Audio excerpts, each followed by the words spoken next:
बहुत बहुत स्वागत है आपका मैम हमारे कार्यक्रम में पहुंचने के लिए। देखिए, मिर्ज़ापुर जब भी मैं गूगल पे टाइप करती हूँ ना, तो मुझे मिर्ज़ापुर सीरीज़ पता नहीं क्यों नज़र आती है। आपको उससे बहुत ज़्यादा दिक्कत भी है और आप असली मिर्ज़ापुर की असली सांसद हैं। और जाति यानी कि कास्ट सेंसस जो है उस पर हम सवाल पूछेंगे। हम आपके पारिवारिक जो कलाएँ हैं उसके बारे में सवाल पूछेंगे। लेकिन मैं एक बहुत ही इम्पॉर्टेंट सवाल से इस पूरे सेशन की शुरुआत करने वाली हूँ कि आपने जो लॉकडाउन का फ़ायदा उठाया है अपने पेंटिंग स्किल्स और अपने योगा से, प्लीज़ उसे शेयर कीजिए, क्योंकि मुझे लगता है कि ये जाति सेंसस, पारिवारिक जो कला है वो थोड़े नॉर्मल सवाल है, लेकिन मुझे लगता है इम्पॉर्टेंट सवाल यही है। ऑनेस्टली लॉकडाउन इतना सारा समय था हमारे पास, क्योंकि फिज़िकल मूवमेंट तो रुक गया था और पार्टी की बैठकें मैं वर्चुअली करने लगी थी। तो मुझे लगा कि एक अपॉर्चुनिटी मिली है, आपदा में अवसर ढूंढ लेते हैं। तो आपदा में मैंने अवसर ढूंढ लिया और मुझे लगा कि कुछ ऐसा करूं जो मैं रोज़मर्रा के जीवन में सालों से नहीं कर पाई हूं। और माननीय प्रधानमंत्री जी योगा को इतना प्रमोट करते हैं, तो मैंने सोचा कि सूर्य नमस्कार से शुरुआत करती हूँ। तो मैंने सूर्य नमस्कार भी सीखा और छोटी थी बचपन में बहुत ड्राइंग पेंटिंग के शौक थे, लेकिन बड़े होते होते सब गुम हो गए। तो आपकी मैंने पेंटिंग भी देखी और आपने अपने घर के द्वार के पास में ईवल आई बनाया है, मैं शायद सही हूँ तो। और आपके मैंने कई इंटरव्यूज़ देखे। जब मुझे ये पता चला कि मुझे आपका इंटरव्यू लेना है तो मैंने आपके 5-6 सालों में जितने इंटरव्यूज़ थे सब देखे और मैं बहुत इम्प्रेस भी थी, क्योंकि जो ट्रिमेंडस चेंज मैंने आपके अंदर देखा है। आप LSR से पढ़ी हुई हैं, MBA किया है, और जिस तरीके से आपको आपकी पॉलिटिकल जिम्मेदारी थी वो बाई एक्सीडेंट था, सब कुछ बाई एक्सीडेंट था। तो ऐसे में आप कहती हैं कि मैं हमेशा अपनी डायरी में लिखती थी I am God's favourite child, और आप ईवल आई भी बनाती हैं। तो मंगल अमंगल मानती हैं कि आप ये थोड़ी सी सुपरस्टिशियस हैं?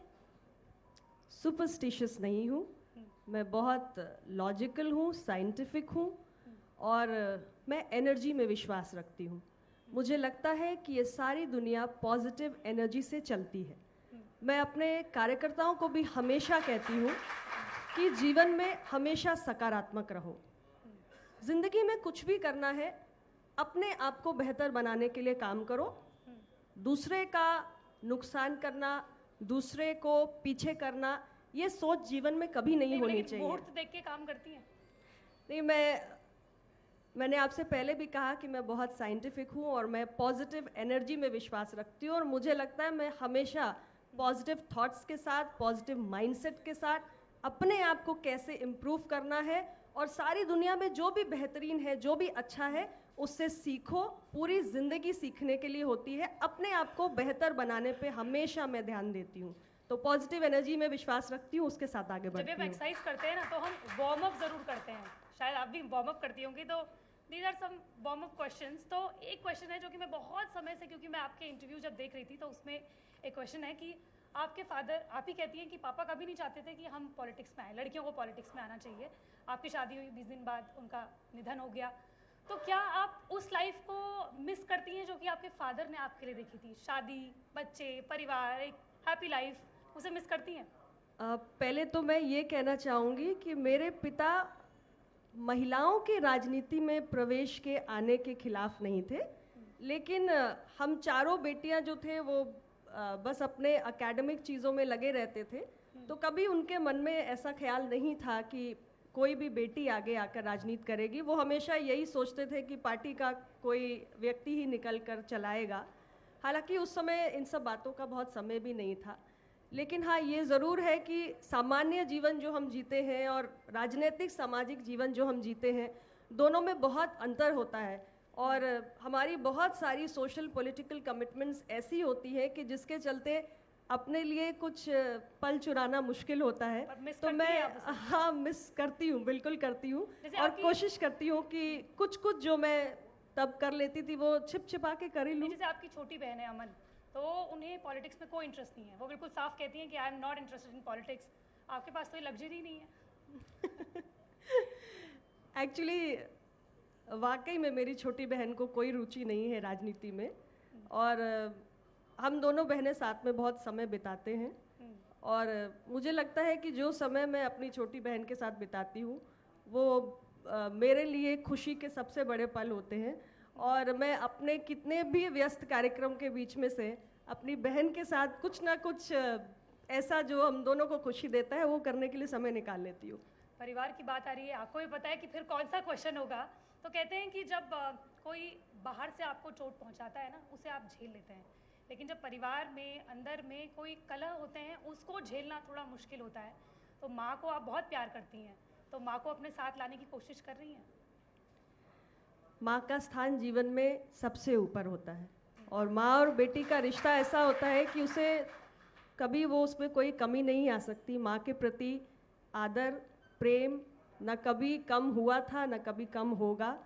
मैं रेगुलरली जाती भी हूँ, माँ से मिलती भी हूँ, उनका आशीर्वाद भी लेती हूँ और कोशिश भी कर रही हूँ कि राजनीतिक दृष्टि से यदि उनका संरक्षण पार्टी को मिले, वो हमारे साथ आए, उनका अनुभव मिले, तो हमने इसका एक प्रस्ताव भी भेजा है और मुझे लगता है कि कुछ सकारात्मक हो। तो मैं कोशिश करती रहती पहले हूँ। हम एक साथ रैलियां करते हुए हाथ से हाथ मिलाते हुए माँ बेटियों को देख पाएंगे? मैं कोशिश कर रही हूँ, मैंने हमेशा की है। मैंने पहले भी कहा कि मेरी सोच हमेशा सकारात्मक रही है। मैं नेगेटिव एनर्जी में विश्वास ही नहीं रखती और मेरे हाथ में तो यही है कि मैं कोशिश कर सकती हूँ, कर रही हूँ। आप एक और बात है अनुप्रिया पटेल की कि वो हर सवाल का जवाब ज़रूर देती हैं। तो हमारी यूनिवर्सिटी में कहते थे कि सवाल कुछ भी आए, पास होना है तो जवाब अपनी जो आपको आता है उसको ही देना है। तो आपके साथ भी वही है कि जो जवाब आता है वही देती हैं। 2016 में आपको मंत्री बनाया, उसके बाद आप हट गई। 2017 में चुनाव आए तो आपको 2016 में बना दिया गया। फिर 2022 में अब आने वाले हैं, आप फिर से मंत्री बन गई हैं। तो ये अवसरवादिता को देख के कभी कभी खींच नहीं होती है बीजेपी की? नहीं, हम मंत्री पद के बारे में कभी सोचते ही नहीं हैं। हम ये सोचते हैं कि हमारी सामाजिक न्याय की जो लड़ाई है उसकी धार और तेज कैसे हो। हमारी पार्टी का गठन हुआ जो हाशिए पर पड़ा हुआ वर्ग है, वंचित है, शोषित है, सदियों से सताया हुआ है, उसके हक अधिकार के लिए आवाज़ उठाना, उसकी भागीदारी कैसे हो, उसका प्रतिनिधित्व कैसे हो, तो उसके लिए हम निरंतर काम करते हैं। तो हमारा जब लक्ष्य ही अलग है तो मुझे लगता है कि बाकी सारी चीज़ों पर ध्यान जाता ही नहीं है। हम अपने लक्ष्य पर केंद्रित रहते हैं। पद रहे तो भी, ना रहे तो भी, रहेगा तो भी और करेंगे, नहीं रहेगा तो और उससे ज़्यादा करेंगे, ये हमारी सोच है। आप हमेशा अपने इंटरव्यूज़ में कहती हैं, तो मैंने पहले ही उसका आंसर भी दे दिया है कि आप कहती हैं कि जितनी मेरी क्षमता है उसके मुताबिक प्रधानमंत्री नरेंद्र मोदी ने मुझे मेरा पद दिया है। लेकिन क्या आपको सच में लगता है कि एक लड़की जो LSR से पढ़ी है, MBA भी है, उसकी क्षमता बस इतनी ही थी कि बस वो एक बार मंत्री बनेगी, फिर मंत्री बनेगी, फिर वो हट जाएगी, फिर वो बीजेपी के खिलाफ कुछ बोलती है? तो इतनी क्षमता है, आप नहीं मानती कि आपको CM का चेहरा होना चाहिए? मेरी क्षमताओं का आकलन किसी पद से क्यों कर रही हैं आप? मेरी क्षमताओं का आकलन ये है कि आप यहाँ मुझे बैठाकर मुझसे बात कर रही हैं, मेरे बारे में इतना जानने के लिए, समझने के लिए आप इतनी इच्छुक हैं और मुझे आप ये मौका दे रहे हैं कि मैं अपनी बात को आपके इस फोरम के मंच से पूरे प्रदेश की जनता से कह रही हूँ। तो मेरी क्षमता इतनी है कि पूरे प्रदेश और देश की जनता मुझे सुन रही है, तो केवल एक पद तक उसे सीमित मत करिए। लेकिन जब नेता जितने बड़े ओहदे पे पहुंचता है, उसके पीछे पीछे चलने वाले लोग भी उसके साथ उतना लेवल अप होते रहते हैं। तो क्या आप मानती हैं कि आपको CM का चेहरा होना चाहिए? देखिए, अभी हम एक भारतीय जनता पार्टी के साथ सहयोग में मिलकर साथ में चुनाव लड़ रहे हैं और जो आज की परिस्थिति है उसमें भारतीय जनता पार्टी एक बड़े भाई की भूमिका में है और हम एक छोटे भाई की भूमिका में हैं। इसलिए जहाँ तक मुख्यमंत्री का सवाल है, ये फैसला भारतीय जनता पार्टी ने करना है, बड़े भाई ने करना है और हम उनके साथ में हैं। हमको मिलकर सरकार बनानी है, उसके लिए हम सारे कार्यकर्ता लगे हुए हैं, पूरी तरीके से अपने संगठन को दुरुस्त कर रहे हैं। फिर से हमें मौका मिले, जनता का आशीर्वाद मिले, फिलहाल हमारी यही कोशिश है। ठीक है, इसी के बीच में, क्योंकि ये तो सवाल जो था वो थोड़ा सा कम इम्पोर्टेंट था, मैं दूसरे एक ज़्यादा इम्पोर्टेंट सवाल पे आती हूँ। मिर्ज़ापुर के बारे में मैंने बात की, आपने उसकी शिकायत भी की थी, लेकिन आप वेब सीरीज़ देखती हैं? वेब सीरीज़ देखती हूँ। आपका फेवरेट कौन सा है? नहीं, फेवरेट नहीं बताऊंगी, बहुत सारे देखती हूँ। हाँ। लेकिन इंग्लिश देखती हैं, हिंदी देखती हैं? दोनों देखती हूँ। अच्छा, दोनों देखती हैं हूँ। बहुत बार देखा है। ठीक है। बहुत बार देखा है। मैं इतना ही कहूँगी कि मिर्ज़ापुर वेब सीरीज़ में, मिर्ज़ापुर को ठीक है आप कह सकते हैं कि काल्पनिक है, आपने डिस्क्लेमर दे दिया, लेकिन जो आप दिखाना चाह रहे हैं वैसा मेरा मिर्ज़ापुर नहीं है। मेरा मिर्ज़ापुर बेहद खूबसूरत है प्राकृतिक दृष्टि से। इस भारतवर्ष के जितने अच्छे खूबसूरत जलप्रपात होंगे, वैसे मैजेस्टिक वाटरफॉल्स मिर्ज़ापुर में है, माँ विंध्यवासिनी की धरती है, चुनार का ऐतिहासिक किला है, इतना खूबसूरत है मिर्ज़ापुर, जंगल है, पहाड़ है, गंगा की धारा है, विंध्याचल की पर्वत हैं। तो मुझे लगता है कि एक बार आके लोगों को मिर्ज़ापुर ज़रूर देखना चाहिए, और एक बदला हुआ मिर्ज़ापुर जिसमें विकास की बयार चल रही है। पर आपने लोगों को अभी तक वेब सीरीज रिकमेंड नहीं की है। आपने कहा है कि मैं अपने तक ही रखूंगी, मैं लोगों को बताऊंगी नहीं कि मैं कौन सी। मैं ये चाहती हूँ कि आप मिर्ज़ापुर को आइए और मिर्ज़ापुर को देखिए, और मिर्ज़ापुर कैसे बदला है उसको देखिए। ठीक है, लेकिन एक सवाल है महिला के तौर पर, और मैं हमेशा जब भी कोई महिला सांसद नेता होती है मुझसे हमेशा पूछती हूँ कि बीजेपी में जब तक योगी जी हैं, क्या आपको लगता है तब तक कोई भी महिला जो है उसको सीएम पद की रेस में भी कभी वो होगी? कभी भी बीजेपी की ओर से कभी भी महिला नेता कभी सीएम बन पाएगी? ये आपने इतना बड़ा आरोप लगा दिया। देखिए, मुख्यमंत्री की बात जहाँ तक है, मैंने पहले भी कहा कि ये पार्टी ने तय करना है, भारतीय जनता पार्टी ने तय करना है। आवाज उठाने वाली बात भी तो होती है ना। नहीं, मुझे लगता है कि इस विषय पर मुझे टिप्पणी नहीं करनी चाहिए, क्योंकि मेरी पार्टी जब ये तय करने की परिस्थिति में होगी तो ये हमारा विषय होगा। It's right time to go there and find it. मैं बीजेपी के निर्णयों में और उनके मसलों में कैसे हस्तक्षेप कर सकती हूँ, ये भारतीय जनता पार्टी ने तय करना है, और ये हम उन पर छोड़ते हैं। हमारी पार्टी में महिलाओं की बहुत भागीदारी है। आप सामने देखिए ना कितनी महिलाएं नजर आ रही हैं, मंत्री बन के बैठी हुई है। पार्लियामेंट में अभी भी थोड़ी सी कमी है शायद। पार्लियामेंट में निश्चित रूप से भागीदारी बढ़ रही है और प्रयास भी किए जा रहे हैं। इस बार आप देखिए, मोदी जी के मंत्रिमंडल में बहुत सारी महिलाएं शामिल हुई हैं, तो नई जिम्मेदारियां महिलाओं को मिल रही हैं और धीरे धीरे परिवर्तन हो रहा है। कास्ट सेंसस के बारे में आप बार बार बहुत मुखर होकर बात करती हैं, क्यों ये कास्ट सेंसस आपके लिए इतना इम्पोर्टेंट है? ये मेरे लिए नहीं, ये देश के लिए इम्पोर्टेंट है। चुनावों के लिए? ये नहीं, ये चुनाव के लिए इम्पोर्टेंट नहीं है, ये देश की ज़रूरत है, ये बहुत जायज़ मांग है। और 1931 के बाद हमारे देश में जाति जनगणना नहीं हुई। आज देश में पिछड़ा वर्ग एक बहुत बड़ी आबादी है, उसमें बहुत सारी जातियां आती हैं। ऐसी बहुत सारी जातियां हैं जो आज अदृश्य के रूप में हैं, उनकी कोई पहचान नहीं है। आप जब तक कास्ट सेंसस नहीं करेंगे, आपके पास जो कमज़ोर तबका है या ओवरऑल प्रामाणिक आंकड़े नहीं आएंगे। और जब तक आप जानेंगे नहीं कि भारत जातियों का देश है, जातियों के वजूद को आप नकार नहीं सकते, और इसलिए किस जाति की कितनी आबादी है ये आंकड़े हमें एक साइंटिफिक तरीके से किए हुए जनगणना की एक्सरसाइज से ही पता चलेगा। और जब हमारे पास आबादी के सही आंकड़े होंगे, हर समूह के, हर जाति समूह के, तो सरकारें उसके लिए अपने नीति निर्धारण को भी सही तरीके से कर पाएंगी। इसलिए मुझे लगता है कि 1931 में जिस जातीय जनगणना के प्रश्न पर एक पूर्ण विराम लगा, उसको हमें फिर से एक नए भारत की ओर हम बढ़ रहे हैं, हमें करने की ज़रूरत है। जो देश का विशेष तौर से दबा कुचला वर्ग है, उसकी भी भागीदारी, उसका भी प्रतिनिधित्व देश के पावर और प्रिविलेज सर्किट में होना चाहिए, और उसके लिए उनकी आबादी के प्रामाणिक आंकड़े हमारे पास होने चाहिए। अनुप्रिया जी एक सवाल मैं बीच में ले रहा हूँ। आपने जातीय जनगणना की बात कर दी कि वो होने चाहिए, लेकिन एक बड़ा सवाल है जो कि उत्तर प्रदेश में उठ रहा है कि कोटा विद इन कोटा, आरक्षण के भीतर आरक्षण। तो कहा यह जाता है कि जो दबंग जातियां हैं, वो जो अति पिछड़ी जातियां हैं, उनका कोटा लेती हैं। तो आपका स्टैंड क्या है? क्या आपको मैं बिल्कुल बताती हूँ। कोटा विद इन कोटा अभी लागू होना चाहिए? कर्पूरी फॉर्मूला जैसे बिहार में लागू है वैसे उत्तर प्रदेश में लागू होना चाहिए? मैं इसको स्पष्ट कर देती हूँ। अक्सर ये विषय जो आपने कहा, ये राजनीति में उठता है चर्चा में, कि बहुजन आंदोलनों के माध्यम से जनतंत्र में जो राजसत्ता पैदा हुई, उसमें अवसरों का लाभ उन जातियों को ज़्यादा मिला जिनका संख्या बल अधिक है, और जिन जातियों का मैंने अभी एक शब्द इस्तेमाल किया, अदृश्य, यानी बहुत छोटी है, संख्या बल कम है, उन तक लाभ नहीं पहुंचा। तो मैं इसीलिए कह रही हूं कि मेरी पार्टी का कहना है कि जब आप कास्ट सेंसस कराएंगे तो छोटी छोटी, बहुत छोटे संख्या बल वाली जो जातियां हैं, उनकी संख्या के सही आंकड़े क्या हैं ये स्पष्ट रूप से सामने आएंगे। जब आपके पास पिछड़ा वर्ग में सारी जातियों के आंकड़े स्पष्ट रूप से प्रामाणिक आंकड़े सामने आएंगे, तब आप ये तय कर पाएंगे कि जो भी सरकार के कानूनों का, सरकार की योजनाओं का लाभ है, किसको अनुपात में उसकी आबादी के कितना मिलना चाहिए, किसको ज़्यादा मिला, किसको कम मिला, किसको नहीं मिला।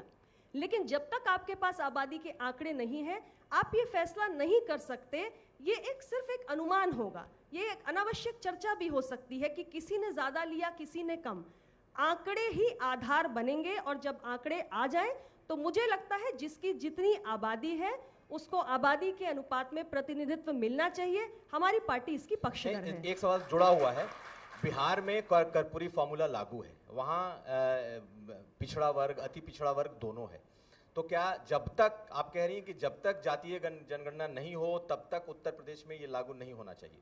मैं स्पष्ट रूप से कह रही हूं कि कोई भी बड़ा निर्णय यदि हमने लेना है, मैं यहाँ उदाहरण दूंगी कि जब 90 के दशक में मंडल कमीशन की रिपोर्ट लागू हुई तो उसमें कहा गया कि 54% आबादी है पिछड़ों की, लेकिन उसका आधार क्या था? 1931 की जनगणना। यदि आज की तारीख में हम उत्तर प्रदेश या पूरे देश में कोई भी बड़ा कानून बनाना चाहते हैं या कोई डिसाइसिव निर्णय लेना चाहते हैं तो उसका साइंटिफिक ग्राउंड होना चाहिए, साइंटिफिक आधार होना चाहिए, नहीं तो आपका निर्णय सही नहीं होगा। अगर आपको उपयुक्त उचित निर्णय लेना है तो उसका आधार वैज्ञानिक होना चाहिए, सिर्फ इतनी मेरी अपील है। ठीक है, तो नेक्स्ट क्वेश्चन की तरफ बढ़ते हैं। एक शिक्षा भर्ती को लेकर आप बहुत मुखर भी रही हैं और आपने खुद सरकार से ये अपील भी की है कि जिस तरीके से अनियमितताएं बढ़ती गई हैं भर्तियों में, उसके बारे में क्या कहेंगे? आपने उसको लेकर अभी तक क्या कुछ किया है? देखिए, हमारे 69,000 शिक्षक भर्तियां हुई और इसमें हमारे बहुत बड़ी संख्या में जो छात्र हैं वो आंदोलन कर रहे हैं। आज मुझे लगता है लगभग 3 महीने होने जा रहे हैं और छात्रों की मनोदशा भी समझ में आ रही है। इतना लंबा आंदोलन चल रहा है और उन्हें ऐसा लग रहा है कि उनकी सुनवाई नहीं हो रही है। मैंने इस विषय को उठाया है शीर्ष स्तर पे, क्योंकि इसमें पिछड़ा वर्ग आयोग में भी जो सिफारिश आई है उन्होंने स्पष्ट रूप से कहा है कि आरक्षण के नियमों की अनदेखी हुई है। तो जब हमारा आयोग भी इस बात को कह रहा है तो ये एक ऐसा विषय है जिस पर सरकार को संवेदनशीलता दिखानी भी चाहिए, और कोई समस्या स्पष्ट रूप से झलक कर आ रही है तो लोकतंत्र में सरकार की जिम्मेदारी भी बनती है कि उसका समाधान करे। और मैंने चूंकि इस विषय को उठाया भी है शीर्ष स्तर पे और मुझे ये आश्वासन भी मिला है कि इसका समाधान किया जाएगा, तो मैं विश्वास मुझे होता है कि शीघ्र ही कोई सकारात्मक परिणाम इसके सामने आएंगे और हमारे अभ्यर्थी जो आंदोलन कर रहे हैं उनके साथ अन्याय नहीं होगा, ऐसा मेरा विश्वास है। 2022 में कौन जीत रहा है? 2022 में तो मैदान साफ है, हम दोबारा सरकार बनाएंगे और मजबूती के साथ बनाएंगे। तो आपके सहयोगियों ने और आपके साथियों ने कह ही दिया है, लेकिन अपना दल जो है वो क्या इस बार ज़्यादा सीटों की मांग करने वाला है, और अगर करने वाला है तो कितनी करेगा? और प्लीज़ अनुप्रिया जी, इस बार तो आपको क्लियरली आंसर देना पड़ेगा, आप वही आंसर शीट नहीं दोहरा सकती। देखिए, मैं एक बात आपको बताऊं कि दो दल जब साथ में आते हैं सीटों के बंटवारे के लिए तो जिद से फैसले नहीं होते। हम जब नेगोशिएशन के टेबल पे बैठते हैं तो कौन सी सीट कौन सा दल लड़ेगा, कौन सी पार्टी लड़ेगी, इसके बहुत सारे पहलू होते हैं। वहाँ के जातीय समीकरण क्या हैं, वहाँ पे पार्टी के संगठन की क्या स्थिति है, वहाँ पे जो हमारे विपक्षी हैं उनकी तरफ से कौन प्रत्याशी मैदान में आएगा, ऐसे तमाम पहलू होते हैं जिनको देखते हुए हमें सीटों का बंटवारा करना पड़ता है और ये तय करना पड़ता है, दोनों पार्टीज या जितने भी सहभागी दल हों उनको देखना पड़ता है कि किस सीट पे किस पार्टी का प्रत्याशी जीत की दिशा में बढ़ सकता है। तो नेगोशिएशन टॉक्स में हम कोई एक फिक्स आंकड़ा नहीं दे सकते हैं कि अनुप्रिया पटेल तो इतनी सीटों से कम में लड़ेंगी ही नहीं, ऐसा नहीं होता। हमारी ये इसमें एक समझदारी की ज़रूरत होती है कि जब हम एक संयुक्त लक्ष्य के लिए आगे बढ़ रहे हैं तो हमें फ्लेक्सिबल होकर निर्णय लेने पड़ते हैं और वो उचित समय पर ही होते हैं। अभी तक तो हमने भारतीय जनता पार्टी के साथ एक बैठक भी नहीं की सीटों के बंटवारे को लेकर, तो मैं कैसे आपको कह सकती हूँ कि हमारी पार्टी इतनी सीटें लड़ेगी और इससे कम में तो लड़ेगी ही नहीं। सहयोगात्मक भूमिका में जब हम रहते हैं और पॉजिटिव होकर आगे बढ़ते हैं तो सकारात्मक परिणाम भी आते हैं, रास्ते भी निकलते हैं। और हमारा जो ये 3 इलेक्शन का रिश्ता है, अभी 7 साल हो गए, ये चौथा इलेक्शन है। मुझे लगता है कि भारतीय जनता पार्टी और अपना दल के कार्यकर्ताओं में और लीडरशिप में दोनों तरफ बहुत पॉजिटिविटी है और हमें कोई दिक्कत नहीं आने वाली। इन 7 सालों में क्या आपको लगता है कि आपने अपनी मदर के खिलाफ जाकर जो ये फैसला लिया बीजेपी के साथ आने का, क्या आपको लगता है कि ये सही फैसला था? नहीं, माँ के खिलाफ तो मैं कभी हो ही नहीं सकती। बेटी माँ की परछाई होती है, माँ के खिलाफ बेटी कैसे हो सकती है?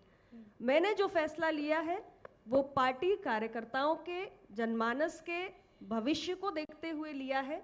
सामाजिक न्याय की चिंतन धारा के प्रति हमने देखा कि माननीय प्रधानमंत्री जी की प्रतिबद्धता है और उसको देखते हुए हमें ये उचित लगा कि अपना दल को और भारतीय जनता पार्टी को साथ में आना चाहिए और हम साथ में आए। हमें जनता ने इस गठबंधन को हृदय से स्वीकारा, तो यानी कि निर्णय सही ही हुआ ना, नहीं तो जनता हमें नकार देती। हम और आप अपने आप को सर्टिफिकेट देने वाले कौन होते हैं? जनता तय करेगी, जनता ने तय कर दिया। सर्टिफिकेट पे ही आने वाली थी अगला जो मेरा क्वेश्चन था। अनुप्रिया जी, एक सवाल आपका सप्लीमेंट्री सवाल है। आपने कहा कि हम लोग साथ साथ आए, बीजेपी के साथ आए, तो आपको लगता है कि 2022 के विधानसभा चुनाव में बीजेपी को योगी आदित्यनाथ के नेतृत्व में ही लड़ना चाहिए और उन्हीं का चेहरा सामने रखकर चुनाव में जाना चाहिए, और चुनाव में अगर जीत मिलती है तो मुख्यमंत्री फिर से योगी आदित्यनाथ को ही बनना चाहिए?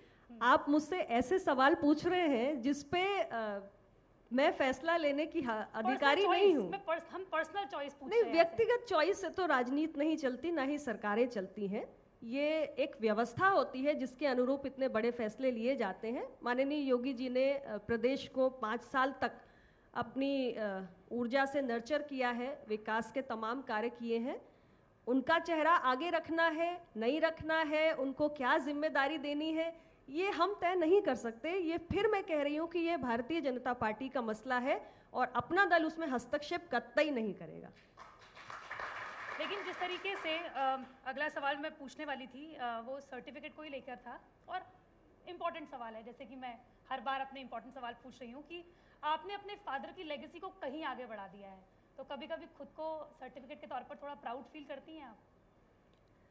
मुझे मन में ये भाव ज़रूर आता है कि पापा को ट्रिब्यूट दिया है और उनका जो सपना था उसको पूरा करने के लिए कुछ कर पा रही हूँ अपने कार्यकर्ताओं के साथ के कारण, और अभी और आगे जाना है, क्योंकि पार्टी के नेता के रूप में तो जिम्मेदारी मेरी है ही, लेकिन मन से जो जिम्मेदारी है वो एक बेटी की अपने पिता के संघर्षों के प्रति है और वो मैं ज़रूर निभाना चाहती हूँ। और मैंने तय किया है कि रक्त की अंतिम बूंद तक मेरे पिता की विचारधारा को आगे ले जाने के लिए मैं लड़ती रहूँगी। आप हमेशा अपने फादर की बातों में इमोशनल हो जाती हैं, और मैं अभी भी आपको देख रही हूँ कि आप इमोशनल फिर से हो गई हैं, एंड वी अंडरस्टैंड दैट।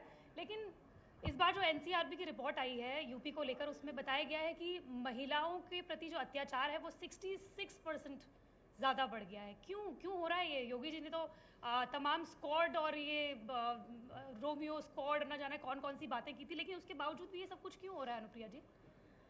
देखिए, मैं एक बात, महिला स्वयं हूँ, आप भी महिला हैं, मैं एक बात ज़रूर कहना चाहूँगी कि एनसीआरबी के आंकड़े मैंने नहीं देखे, आप जो कह रही हैं वो सही हो सकता है। महिलाओं के प्रति अत्याचार तब तक नहीं रुकेगा जब तक हम अपने समाज की सोच नहीं बदलेंगे, और समाज को बदलने की शुरुआत हमने अपने घरों से करनी है। हम अपने घर और परिवार के वातावरण को बदलना नहीं चाहते और हम सोचते हैं कि सरकार आए और सब कुछ हो जाए। आज हम अपनी बेटी के लिए क्या चाहते हैं, वैसी ही सोच हमें किसी और की बेटी के प्रति भी होनी चाहिए। ये संस्कार जब तक परिवार में विकसित नहीं होगा तब तक समाज नहीं बदलेगा। नेता के रूप में आने वाले, ब्यूरोक्रेट्स के रूप में आने वाले, जजेस के रूप में आने वाले, मीडिया के रूप में आने वाले, सरकार के रूप में आने वाले लोग कौन हैं? सब इन्हीं परिवारों के बीच से, समाज के बीच में से निकले हैं। हम अपने फाउंडेशन में क्या संस्कार लेकर आए हैं, वो जब हम एक जज के रूप में बैठते हैं, एक मीडिया रिपोर्टर के रूप में बैठते हैं, एक नेता के रूप में बैठते हैं, मुख्यमंत्री के रूप में बैठते हैं, किसी भी भूमिका में जब हम होते हैं तो वो संस्कार और वो माइंडसेट हमारा पीछा नहीं छोड़ता। तो क्या हम महिला अधिकारों की जहाँ तक बात है, इतना तय कर सकते हैं कि अपने घर से शुरुआत करें? हमारी आदत है हमेशा बेटियों को पाठ पढ़ाने की। बेटियां, फॉर एग्जाम्पल, अक्सर मैंने देखा है कि बेटियों की ड्रेसिंग के ऊपर बड़ी टिप्पणियां होती हैं। लड़की ने ऐसे पैंट क्यों पहन लिए, रिप्ड जीन्स क्यों पहन ली। हम लड़कों से कभी क्यों नहीं कहते?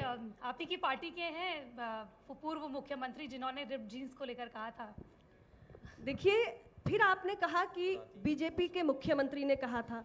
मैं कहना चाह रही हूं कि बीजेपी नहीं, आपको सारे जितने हिंदुस्तान में पार्टियां हैं उनके अंदर ऐसे नेता मिल जाएंगे जो इस प्रकार की अभद्र, अशोभनीय टिप्पणियां करेंगे। It's about our mindset. ये हमारे संस्कार का विषय है कि हम महिला को आज भी किस दृष्टि से देखते हैं, हम बेटी को, बहू को, बहन को किस दृष्टि से देखते हैं। सारे बंधन, सारी जंजीरें सिर्फ औरत के लिए, सिर्फ लड़की के लिए। बेटी तो अंधेरा हो घर के अंदर आ जाए, बेटे को पाठ नहीं पढ़ाएंगे ना कि अंधेरा हो गया तुमको भी घर में आना है या घर के बाहर रहना है तो लड़की के प्रति आपका ये व्यवहार होना चाहिए, ये सिखाना ज़्यादा ज़रूर होता है। लड़कियों के प्रति शालीन दृष्टि रखना ज़रूरी होता है, और शालीन दृष्टि के साथ शालीन व्यवहार, शालीन भाषा सिखाते हैं हम अपने बेटों को, वो सिखाना ज़रूरी। जब ये हम बेटों को सिखाना शुरू करेंगे तो वही बेटे एडमिनिस्ट्रेशन में जाके, मीडिया में जाकर, पुलिस में जाकर, सब जगह जाकर उनको पता होगा नहीं ये मेरी सीमा है, ये मेरा संस्कार है, यही मुझे करना है। तो ये ज़रूरत है करने की। तो अब हम अपने सेशन के आखिरी चरण में पहुंच चुके हैं, लेकिन 2 सवाल है मेरे। पहले सवाल वो है कि जो सोशल मीडिया पर जब मैंने अपने जान पहचान के लोगों को कहा कि मैं आपसे इंटरव्यू कर रही हूँ, तो उन्होंने हमसे कहा कि जो पॉलिटिकल क्वेश्चंस हैं वो तो हम बड़े सुनते हैं और वो जवाब भी दे देती हैं, लेकिन एक सवाल है कि जब आप पार्लियामेंट में जाते हैं तो क्या आप लोगों के अपने व्हाट्सएप ग्रुप्स हैं, जो आपकी महिला नेता जो है आप लोगों के आपस में कुछ चैट वैट होती है, या आपकी फेवरेट ऑपोजिशन की या विपक्ष की महिला नेताएं कौन कौन सी हैं, सांसद कौन कौन सी हैं? ऑपोजिशन की ही बतानी है? हाँ हाँ, अपनी तो फेवरेट होंगी ही होंगी, लेकिन ऑपोजिशन में कौन सी हैं? नहीं, मुझे लगता है कि वैसे तो आपको मुझसे पूछना चाहिए कि मेरी फेवरेट महिला एमपीज या लीडर्स कौन है, लेकिन अगर आप ऑपोजिशन में पूछ रहे हैं तो आई वुड से कि मैं एनसीपी की सांसद है, मेरी बहुत अच्छी मित्र है और जिनसे मैं बहुत कुछ सीखती भी हूँ, सुप्रिया सुले जी। मुझे लगता है कि she is one of my favourites and a very good friend and I learn a lot from her. तो मैं उनकी प्रशंसक भी हूँ, लेकिन उसके साथ साथ पार्लियामेंट में और भी पार्टीज हैं, उनकी भी बहुत सारी महिला सांसद हैं जो मेरी मित्र हैं, और मुझे लगता है कि हर किसी से आप कुछ ना कुछ अच्छा सीख सकते हैं। तो अब क्योंकि लास्ट जो सवाल है उससे पहले एक छोटा सा और सवाल है कि आपकी जो ये साड़ी कलेक्शन है ये आपने रिसेंटली करना शुरू किया है, इतनी खूबसूरत साड़ियाँ, या फिर ये आपको बचपन से शौक था कि जब मैं एमपी बनूंगी तो साड़ी कलेक्शन करूंगी? बचपन में मैंने कभी सोचा भी नहीं था कि मैं एमपी बनूंगी, और राजनीति में आने का देखिए कभी कोई ख्याल ही नहीं था। मुझे नेता अच्छे ही नहीं लगते थे, क्योंकि स्कूल में जब हम पढ़ते थे कोई नेता आ जाता था उसका भाषण सुन के हम सो जाते थे, तो मुझे नेता कभी अच्छे नहीं लगते थे। आई होप कि आप वो वाली नेता ना हो। लेकिन अब दूसरा सवाल जो कि एकदम लास्ट है, और ये रिक्वेस्ट है, ये सवाल नहीं है। देखिए, आपको सबको पता है कि अनुप्रिया जी जो हैं वो पेंटिंग बहुत अच्छा करती हैं, ये तो उन्होंने खुद भी बताया है, लेकिन वो गाना भी बहुत अच्छा गाती हैं और वो गज़लें भी सुनने का बड़ा शौकीन है। और हम दोनों की शायद ये हम दोनों कॉमन में है कि हम वेब सीरीज़ भी बहुत देखते हैं और शायद आप भी बहुत देखती हैं, और हम दोनों गाना भी बहुत अच्छा गाते हैं, लेकिन आज आप गाना सुनाएंगी। राजनीतिक मंच पे गाना भी सुनवाएंगे? हाँ, बैठक ही कर रहे हैं हम लोग, तो तभी तो साड़ियों की भी बात कर रहे हैं। नहीं, साड़ियों का तो मुझे शौक है। हाँ, तो बस अब गाने जो है वो खूबसूरत से कोई गाना। मुझे पानी पिला दीजिए। ठीक है, ज़रा पानी पिला दीजिए।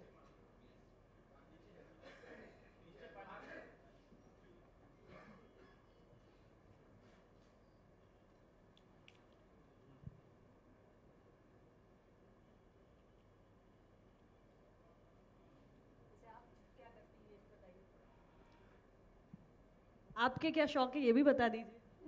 मेरे कोई भाई, मैं तो बहुत ही बड़ी मूवी बफ हूँ, तो गाने का भी मुझे शौक है, लेकिन जब मुझे ये पता चला कि जिसका मैं इंटरव्यू ले रही हूँ वो भी बहुत अच्छा गाना गाती है, तो मैंने कहा भाई आई नीड टू लिसन, तो बस।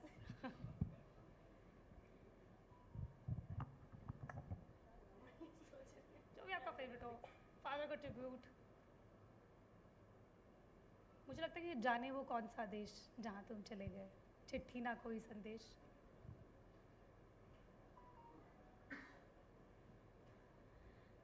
चिट्ठी न कोई संदेश, जाने वो कौन सा देश जहाँ तुम चले गए। चिट्ठी न कोई संदेश, जाने वो कौन सा देश जहाँ तुम चले गए। बहुत ही खूबसूरत। Thank you so much Anupriya ji हमारे साथ जुड़ने के लिए, और ये सेशन की आपको बहुत बहुत बधाई और आने वाले चुनावों के लिए बहुत बहुत बधाई। Thank you so much.